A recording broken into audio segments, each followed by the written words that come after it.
Menteri Kelautan dan Perikanan Republik Indonesia Edi Prabowo datang ke Kota Palembang dalam rangka melakukan kunjungan kerja.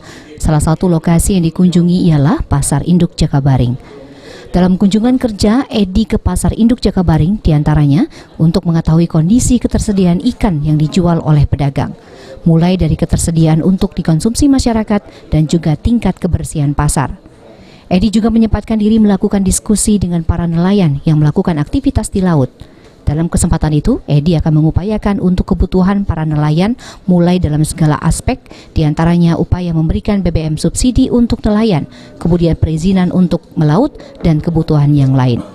Diharapkan di sini juga akan menjadi contohan proyek di daerah ini.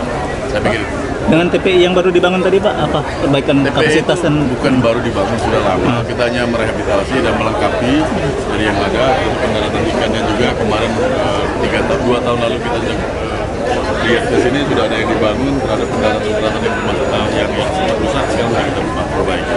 TPI yang lama yang higienis pun sekarang kita akan rencanakan untuk perbaikan. Ada beberapa tempat rehabilitasi yang dan tidak hanya itu, kita juga ingin mendengar, karena kan target ke depan itu perintah Presiden itu adalah untuk optimalisasi perikanan budidaya. Untuk melakukan budidaya ikan kan butuh benih, butuh juga indukan. Nah ini juga akan kita rangkaian kita bangun, mungkin di beberapa titik di Sumatera Selatan yang memang sebenarnya sudah ada, tinggal kita optimalkan.